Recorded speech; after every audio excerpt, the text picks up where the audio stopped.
you have built quite a name for yourself that people were coming to you with basically full arch solutions, whether snap and dentures all on four, these that went south. Hey everybody, it's Dr. Daniel Choi from our Texas Dental Surgery, Wisdom Teeth and Denture Implant Center. Dr. Jed here. How's it going, everybody? Yep, you've been practicing 11 years. You just joined the practice. You're a prosthodontist. Make that 12. 12 years. 12 years. 12th year of the practice. Same as me too. You know, we've been friends for a long time. We talk, you know, all the times we go out to eat, hang out. We just talk so much about dentistry and stuff like that. But we enjoy it. Yeah, we enjoy it. We love, very passionate about what we do. I know you're very passionate, very detail oriented. And I've, had this YouTube channel for a few years now, and I've created a ton of videos talking about a lot of different stuff. But with you being a specialist in what you do with aesthetics, implants, the function, right, and you have built quite a name for yourself that people were coming to you with basically full arch solutions, whether snap and dentures all on four, these that went south. Right. And so you were basically like those guys that you see on TV, those plastic surgeons on that show Botched, right?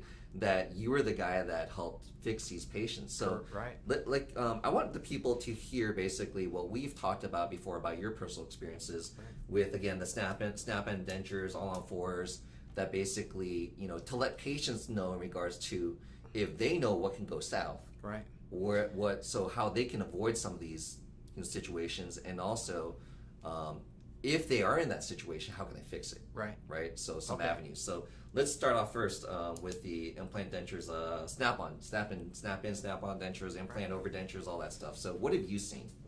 Yeah. So my sole focus the last 6.5 years has been implant dentistry exclusively. Now, so no more crowns, veneers, what a normal prosthodontist does, right? Right. Yeah. Under special conditions, but for the most part, implant dentistry exclusively. Every person that I treat has some sort of dental complication that would be best treated with an implant, or multiple implants. Now, the majority of the treatment that I've been providing over these last 6.5 years has been the total replacement sorts, where either they have a full arch of teeth that are at that place where they are in that category of hopeless, and they need to be treated with a total solution involving dental implants. So I do have a lot of folks that come to me. I'd say about 30% of the patients that I treat where they have had some previous dental work involving implants done that they're not satisfied with, and I have to remedy that. So it can involve situations where they had like snap-on dentures, situations where they were unhappy with the cosmetics of the full implant treatment that they were provided, situations where functionally their functional standards weren't met. They're not able to eat the foods that they had anticipated being able to eat. Can you delve a little bit more into that? So what are we talking about? They can't eat some of the... Yeah, so... because that's got to be the number one thing I've also seen. I've created videos about this too, but... I mean, and under those conditions, you've got...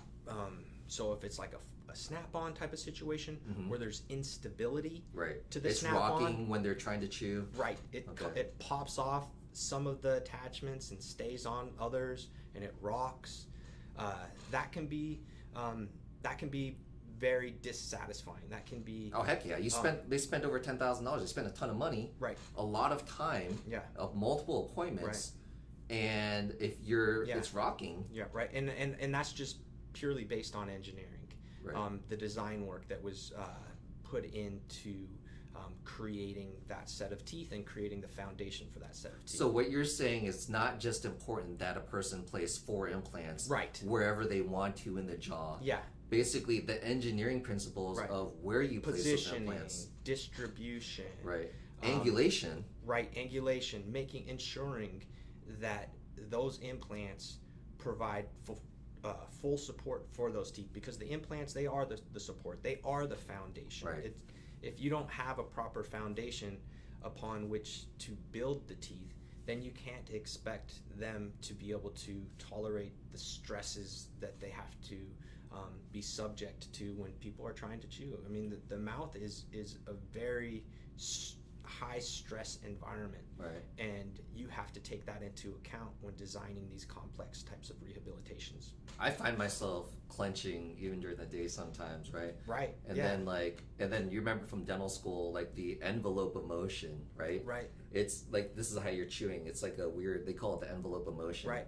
And they've even traced that out, right? So yes. And we take that into consideration when we're doing the design work for restoring either a full arch or both arches of the mouth. Right. So let's talk specifics now. Right. So we were talking about implant over dentures, snap-in dentures, common layman's Correct. term. So we know there's different types of attachments. Right. So what are some of the issues that you've seen with the mini implants, for example? Because I've seen them before. I've created videos about them. I'll link them above too. Yeah. But tell me about the your mini experiences. implants are very notorious for issues down the road, in my experience. Now, I've never had to treat patients with mini implants myself. But you never placed them, you mean? Correct. I never placed them. But you've seen patients have issues who have them. Correct. I've seen that so many times too. Yeah. And a lot of them have to do with those little balls because it's a ball attachment that's fused to a it's all one piece, right? Correct. Yeah. It's to a tiny implant. And, you know, everybody talks about the nylon part in the denture that wears out that you have to replace every so often, and that's to be expected. So basically like the female part on the underside of the denture. Correct. Versus the implant ball, like it's sticking out of your gums, right? Yeah, and that little ring, the little O-ring attachments, those need to be changed every so often. Right. And that's to be expected. On the underside of the denture. Right. That's to be expected, right. totally. But what's not to be expected is that metal piece, it can wear. Yeah. Right? And when the metal piece wears, despite changing that nylon attachment, you know, as many times as you want to change it, it's never going to work because now you have the ball attachment, the metal piece that has worn. That can even happen for locators as well, where the locator wears. Now, the fortunate thing for locators is that you can change the locator out. Yeah. But if that ball wears, you can't just change the ball. You have to, you know, literally take that implant out and try and get a new one in. So the fallacy of the mini implant actually is, and when I was in residency, I graduated in 2011. Right. I remember we were using those for for temps. Yeah. Right? Because it's a different grade titanium. Correct. So it's not supposed to last that long.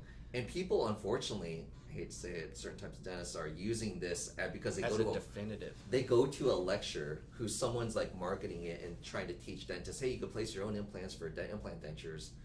And I've seen cases go horribly awry. Right. Like horrible. I've seen patients laying up in the emergency room afterwards. They didn't know about what the surgeon. I hate to say it, but you tend to see it more amongst inexperienced dentists who want to get into implant dentistry. Because it's not trying to knock anybody. Right. But it's such a small implant. The diameter of it is very narrow. So it's supposed to be safer, right? Because if you don't have much dental implant experience, you're going to feel safer placing a smaller implant. Right. That's why it's being marketed to dentists to try to place for implant dentures. But for many folks that don't have the knowledge, the experience, know how to really place it, your standard diameter, standard length implant, right? Something that really can tolerate the loads of the bite force. It's a big learning curve, right? The mini implants versus your standard diameter, standard length implant. Right. So like sum that up though, the mini implants, the head, like I've seen a lot of angulation issues. Right. Where basically it makes it like one implant's this way, the other is this way, the other's this way. There's no way to get a good draw that like basically, you know, they say that the underside of your denture has like those little nylon inserts, and I've again created videos on that, but when they say that the locator inserts can handle up to 30 degrees divergence. Right. But I mean, come on, like it's like you got an implant going this way and an implant going this way.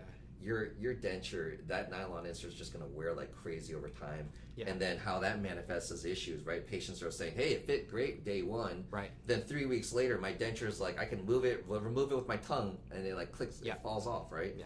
Super common complaint, right? So that's an issue with proper implant angulation. But what you're saying with the one piece mini implants is that ball head will wear out. I mean, we just got to place a whole nother implant.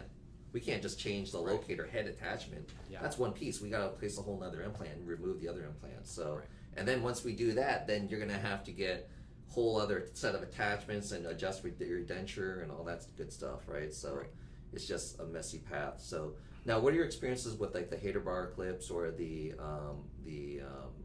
locator attachments? So what have been?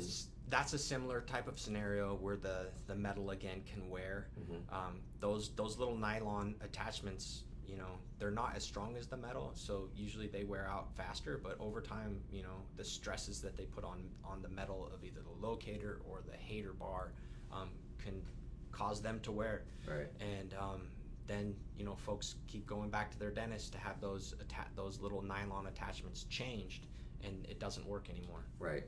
So basically, like, would you agree with me, like that statement I said earlier? And let's actually show them what we're talking about. So doing kind of like a quick search on Google, like images, like here's like a hater bar, like the underside of the denture, right? So you're saying that even the metal bar can like wear out, or you're saying like the little like attachments that are coming out of the gums basically can wear, right? So you want to take the mouse there? Yeah. So like. These, you expect them, these little attachments in here. This is a hater bar attachment. It's a nylon little piece that fits onto like this bar right here. Right. Those are the first to wear. But over time, after changing them multiple times, this bar can start to wear out. And when that happens, then, you know, the only solution is make a new bar. And then when you do that, then you have to also change the internal part of the denture. It can get frustrating for patients. Right. So there's a lot of maintenance involved in these snap-on types of dentures. So would you, from what I've seen, that where we fix situations, right? So I had a patient who about 2 months ago, she came in, she had an implant overdenture, a snap-in denture, 4 locators down here. She just wasn't too happy. I don't know how many years she'd been in it, maybe 5 years, I think she said, something like that. Yeah. The implants were placed very parallel. Yeah. But she just wasn't happy. And like we did an all-on-4 on her lower, and she was just extremely happy with it now being fixed. Right. Not having to mess with the nylon inserts on the underside of the denture and any looseness and instability issues. It's also a much more streamlined prosthesis. The all-on-4. Correct. Yeah, it's much smaller, right? Because you're now fixed with screws versus something that's like almost like a button or whatever. Yeah, because those snap-on dentures, they rely on the implants for support, but they also rely on the gum tissue for support. And as we know, gum tissue, it can compress up to 3 millimeters. So it's not the best supporting structure for the stresses of the mouth. So if I can help patients understand, if I got something that's screwed in versus snap in, like a button. Yeah. Like, so because something is snapped in, it's a weaker bond. Right. And even if I had 4 implants down here or 4 implants up top, they also have a 2 implant option down here, which tends to move even more. But, you know, they have 4 implants down low. And then you're also saying that because what we do is we have to add more acrylic, extend the denture more. Yeah. And then basically, and it's resting on your gums too, to provide it that stability, to prevent too much rocking. Right. Right? So therefore it has more bulk in your mouth. Yes. And what you're saying is that because we have that denture that's resting on your gums, and your gums are compressible too. Right. So patients, I see the exact same thing. Right. Like patients will say, and I got these implants placed as parallel as possible. Right. And sometimes with the patient's bone not even being that abundant, and I'm going through this painstaking surgery, trying to get everything as perfect as possible. I placed like 10,000 implants in my career, and I still find it stressful. Right. To get those perfectly parallel implants. Correct. Right. Yeah. And so, I mean, and sometimes despite your best efforts with an overdenture, there is a degree of compromise that people are going to have to accept, because it is supported by gum tissue. It is supported by the implants, but that makes it a little less stable than something that's fixed, right? Like an all-on-4, where that it is screws directly into the implants, and the only source of support is those implants. Right. And so we do implant snap in dentures. Right. We do all-on-4. Yep. And I tell patients, and I don't know if you agree with this, but with all your experience too, but I tell patients this. So it's like, life is about expectations. Like, what is it? Just July 2022. Okay, so Top Gun's now out, right? Everyone's told me about what an amazing movie it is, and I'm like, oh crap, like now my expectations are higher, right? Yeah. But I don't know about you, but like I feel like life is expectations. Whether you're going to a restaurant, like eating something, like I went to some place called Mike's Chicken yesterday, and everyone told me how amazing it was, right. And I was like, this is not going to meet expectations, but I was still blown away, right? But that's the best. That's the best, right? But like, isn't that like, I tell people like life is expectations. All-on-4s, snap-in dentures. Where are you coming from? If you have a set of teeth and you're going to a snap-in denture, right, I want you to temper your expectations. Yeah. This is not like you're 18 years old again and having your own natural teeth again. Right. You know, versus all-on-4, I feel like an all-on-4 can better meet your expectations. Right. If you're coming from having dentures for several years and every time you're talking or eating, your dentures flopping around, right, then like, and they go to snap-in? Yeah, can enhance your experience. It can. Absolutely. Right. But again, an all-on-4 is probably better going to be able to meet that. Right. But I tell people about the expectations, right? Okay, so anyways, with the snap-in dentures, we talked about, to kind of sum it up, we talked about the mini implants, the ball head of the implant can wear over time, and if that happens, unfortunately, we're just screwed. Right. The mini implant uses a different grade of titanium. It's not going to last as long as a normal implant. Yeah, they can fracture too. Fracture easily because they're skinnier. Right. And you would definitely agree with this from what you've seen. I've seen those mini implants. Not to knock anybody, but you will usually see, because a person placing those dental implants has less experience surgically. Correct. You see them at all crazy angles. Yeah. Which is, as you being a restoring dentist, a prosthodontist, that's not making your life any easier, right? Yeah, you can't expect those to be stable. You can't. It's not going to be stable because the implants aren't placed at the right angle, and because now you're using looser nylon inserts to accommodate for different angulation. Yeah. They just wear quicker. Yeah. And then that patient 2-3 weeks later, even though they leave the dental office feeling it fits fine, it's going to be like just rocking and just like I can remove it with my tongue, and they're just not happy, right? And so with the other, I don't have any experience treating patients with those in terms of that's the therapy that's going to address their dental condition. Mm-hmm. But I do have a lot of experience correcting them that they can meet the expectations that they originally went into the treatment hoping for. Yeah, because they're spending, again, a lot of money. Correct. Right? Yeah. And then they spend it again because now it needs to be corrected. So this is the killer. That's the what I tell people. Let's talk about again. So we talked about the mini implants, right? Snap-in, snap-on dentures. Right. They have whether you do the hater bar or the locators. Again, the hater bar is just the bar, the metal bar. Mm-hmm. The locators are the little metal circular attachments coming through your gums. Yeah. We attach that on top of the implant, right? But again, implant angulation is crucial. Absolutely. Right? Like the surgeon has to place very good parallel implants. If they don't, they make your life miserable. Yes. Right? Yeah. Because now you're trying to use different colored inserts, which are looser, which are made of nylon, and then these nylon inserts, they say they can accommodate up to 30-degree off angulation. Right. We're seeking is perfectly parallel implants, so your prosthesis draws properly. Right. So it clicks in all at the same time. Yeah. But when we use looser nylon inserts, they can squish and accommodate, but after a while, those nylon inserts lose their squishiness. Right. They wear out. And so they wear out, and then basically you got a pissed off patient. Right. I spent over $10,000, and what is this? It's like flopping all over the place. So implant over dentures, again, even when I place them perfectly parallel, patients still find it a little bit more bulkier, and it's still not as they're still not as happy as something that's fixed, like an all-on-4. Right.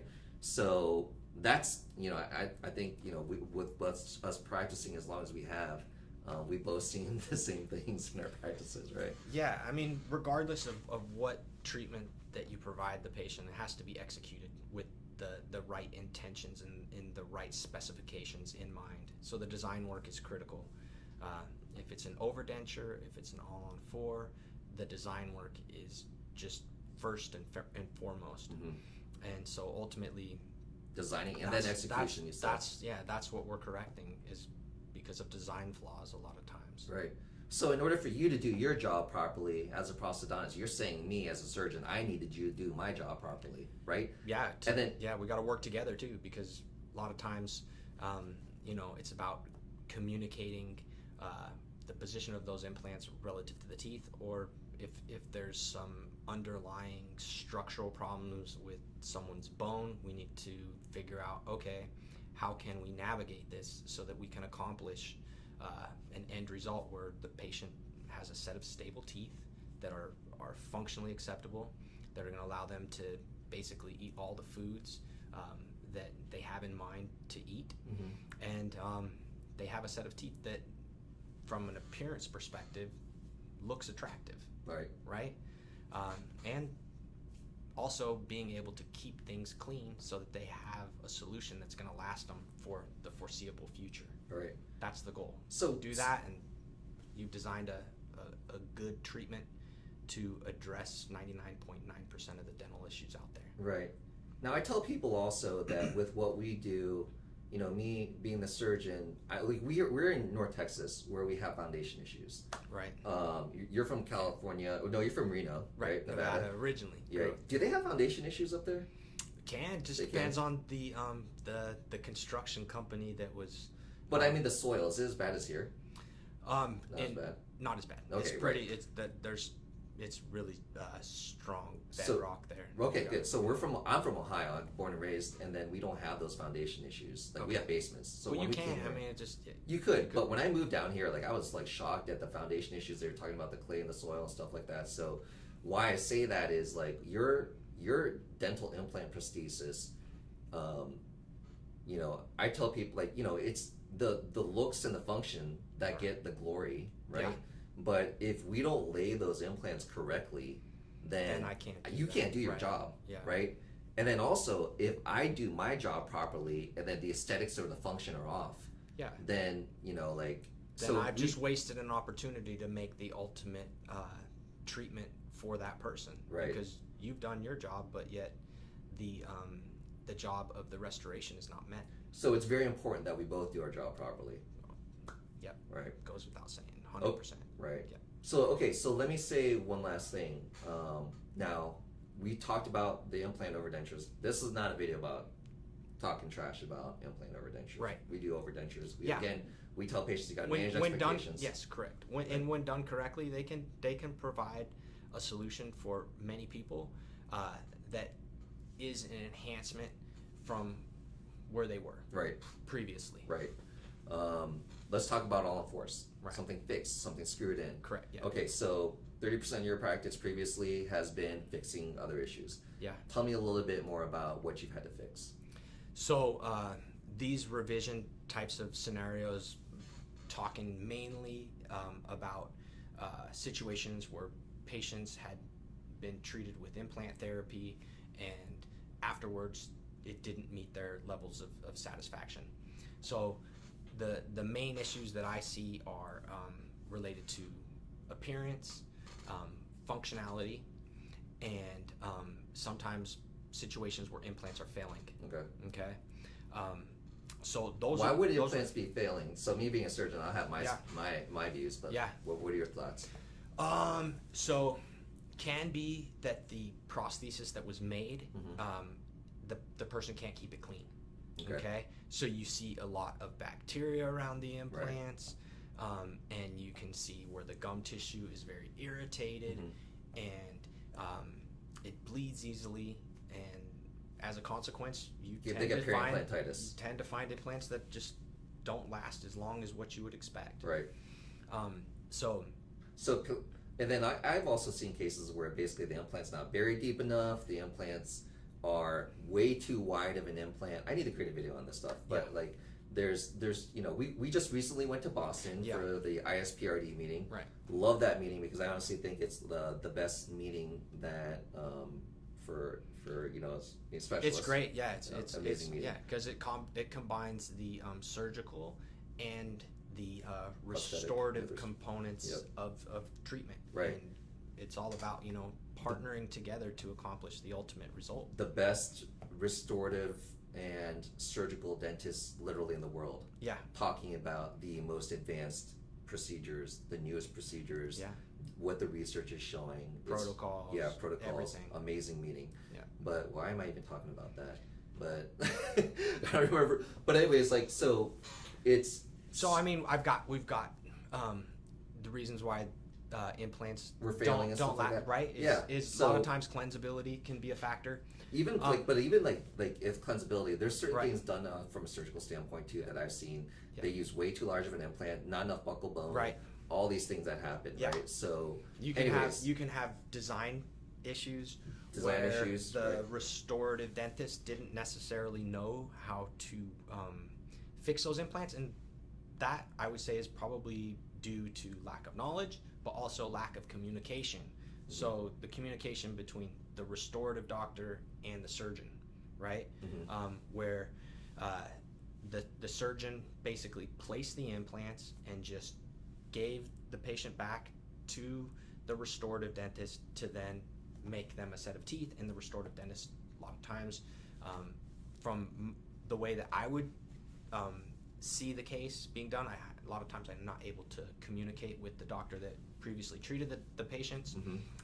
But from the way that I perceive it is that they didn't have a lot of experience in designing these full mouth rehabilitation types of treatments, and as a consequence, they don't use the right components, and they rely on a lab to just make them a set of teeth. Mm-hmm. And because of that, maybe they're okay with things not fitting 100%. Mm-hmm. And I see situations like that, and mm-hmm. then I see failed implants because of it. Mm-hmm. And why did those implants fail? Combination of things, maybe designing a set of teeth that the patient can't keep clean, right. Plus designing a set of teeth that actually didn't fit the implants correctly, and there wasn't the necessary components on those implants to make a set of teeth that are passive, that right. do fit perfectly, right. And everything's seated perfectly, and when you screw them down, the screws go in nice and passively. Right. Any other thoughts in regards to like complications that you've seen fixed with all-on-4s, anything like that? Yeah, so a lot of times patients will come to me because their aesthetic expectations weren't met, and those are the easiest for me to fix. Because I know you're a very detail-oriented guy in regards to like expectations for aesthetics and stuff like that. Yeah, because usually if something doesn't look good, also the functionality is off as well. Mm-hmm. So I mean, regardless of what I do, I have to meet those requirements. Something the teeth have to look attractive for that person. Mm-hmm. They have to be functional. The patient that I'm treating has to be able to use those teeth to act like a set of healthy natural teeth, right? What good is beauty if I can't eat corn on the cob with that, right? Exactly. Yeah. No, I mean it's I'm kind of useless. Joking, yeah, right? It's just you got a set of teeth so that you can smile with, and then the rest of your body goes to waste because you can't have the proper nutrition to be able to support your healthy body. Right. So yeah, and then we've got to make them so that they're cleansable. But a lot of people do come to me because they have some aesthetic concerns, and that can be pretty straightforward because all I have to do is now design them a set of teeth where the teeth are in the proper positions for an attractive smile. Right. But the majority of the time that patients do come to me where the implant treatment didn't go the way that they had expected, a lot of times we have to redesign too, and it involves some surgery as well. Yeah. Yep. Okay, well, with you just having joined the practice, partnering up, super excited to have you here. Just wanted to get your opinion in regards to like, we see different things in regards to like, meeting patients' expectations, right? So, revisions that we've had to make, again, like I have never calculated what % that I've had to like do revisions, but I think a lot of patients that we've seen were like maybe like snap-in dentures that, you know, they weren't happy, like expectations maybe. That's a good number. Right. Yeah. So then they're going all on four and they're just happier in the end and stuff like that. But I do have all on fours as well that a good number of those that didn't go the way that the patient anticipated. Right.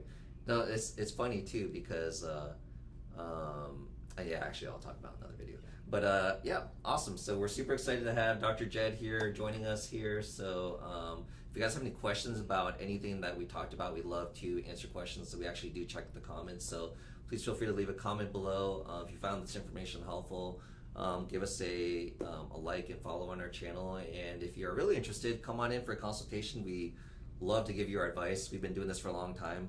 So we'll give you our thoughts in regards to what we can to obviously make you confident, and we're in a no judgment zone, you know. That's right. Yeah. You know, we treat patients from all walks of life, and ultimately our end goal is to create a situation for you that enhances your overall quality of life and gets you from where you are to a place that you want to be. Yeah. And that's what's super like gratifying. Like we talk about all this time, we're friends, but like it's why we do what we do. Just very gratifying for us too. Yeah. All right, so again, hopefully this information was helpful. We look forward to seeing you guys soon. Have a good one.